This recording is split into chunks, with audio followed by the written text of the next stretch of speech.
What if I told you the Japanese Navy didn't lose its submarines to torpedoes or depth charges, but to sound itself? In June 1944, a massive submarine named I-52 slipped quietly across the Atlantic, carrying gold, secrets, and the hope of an empire. To its crew, the ocean was still their shield, silent, infinite, loyal. But somewhere in that dark water, the sea began to listen back. When U.S. aircraft dropped strange floating canisters into the waves, Japanese operators heard faint clicks echoing through their sonar, a sound that should not have been there.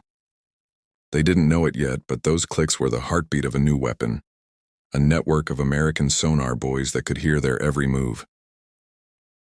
Within hours, the I-52 was gone, swallowed whole by its own silence. No warnings, no battle, just the realization that the ocean was no longer theirs. Across the Pacific, other commanders began to wonder. How were American planes finding them in total darkness? Why were entire wolf packs vanishing without trace? And what did those mysterious devices floating on the waves really do? But before Japan could answer those questions, the enemy had already turned the sea itself into a weapon. The first reports came quietly, coded messages from submarine commanders across the Pacific. They spoke of strange sounds beneath the waves, rhythmic clicks, metallic pulses, echoes that followed them no matter where they dove. At first, Tokyo dismissed it as mechanical error, faulty hydrophones, or imagination born from exhaustion.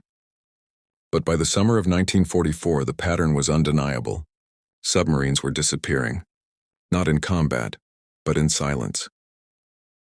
In a dimly lit control room at Kura Naval Base, Lieutenant Commander Nukio Nambu leaned over his sonar display. The screen pulsed softly, its green line sweeping across the grid like a heartbeat. Then it appeared again. That sound. Click. Click. Click. Slow, patient, and deliberate. "What is that?" asked his second officer. Nambu listened, eyes narrowing. "It's moving with us," he said. "They changed depth." The sound followed. They cut engines. Still there. And then, suddenly, nothing. A moment of silence. Then the explosion. Far above, a U.S. Avenger aircraft had already marked their position. The floating canisters that Japanese crews had seen, those harmless metal drums, were sonobuoys. Each one carried a hidden ear connected by radio to the aircraft circling overhead. For the first time in history, planes could hear submarines breathe. Across the Pacific, panic spread through the Imperial Navy's underwater fleet. The Japanese had built submarines to be fortresses, enormous, slow, and powerful. They carried aircraft, gold, even diplomats. But none of that mattered anymore. The Americans had learned to listen. At the Naval Academy in Tokyo, engineers gathered to analyze recovered fragments of an American buoy. Inside, they found a simple yet terrifying design. A radio transmitter, a hydrophone, and a small battery. Nothing more. But its simplicity was genius. It turned the entire ocean into a microphone. Commander Uno Kameo, who once boasted that the sea hides its warriors, now wrote in his logbook, "It no longer hides. It reveals." The truth spread through the ranks like a whisper. The Americans didn't just hunt with sonar. They hunted through the water itself. Each new sinking confirmed it. The mighty I-boats, Japan's pride, were being erased before they even fired a torpedo. To the men inside those steel hulls, every creak became a warning, every echo a death sentence. And as the tide turned, Japan's officers began to realize something far worse than defeat. They weren't losing control of the sea. They were losing control of sound itself. By late 1944, Japan's underwater empire had become a graveyard. The ocean that once hid its warriors now betrayed them with every echo.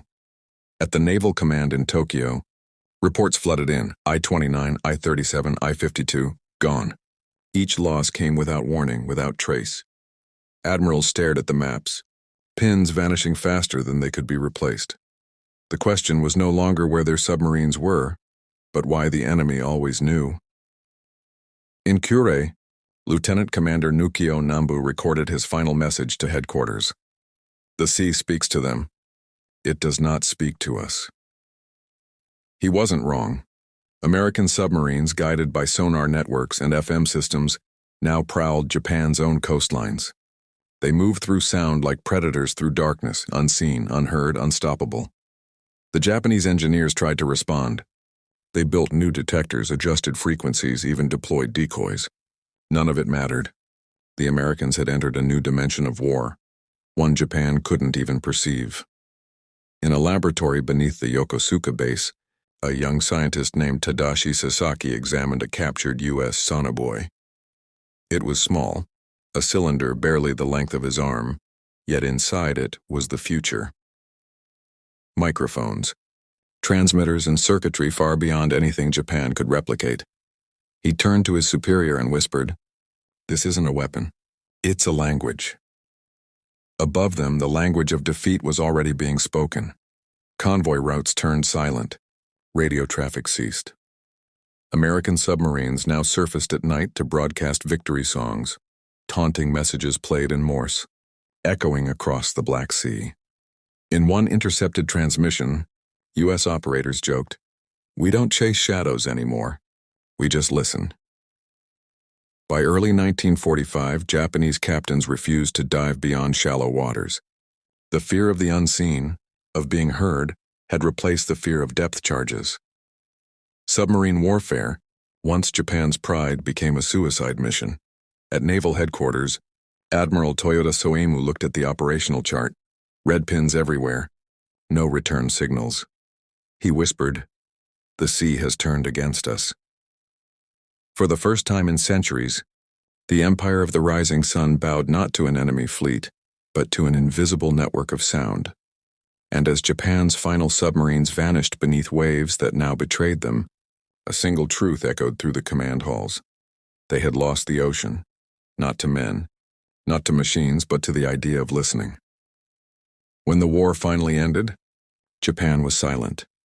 Its submarines lay scattered across the Pacific, steel coffins resting in darkness. No flags, no signals, no return.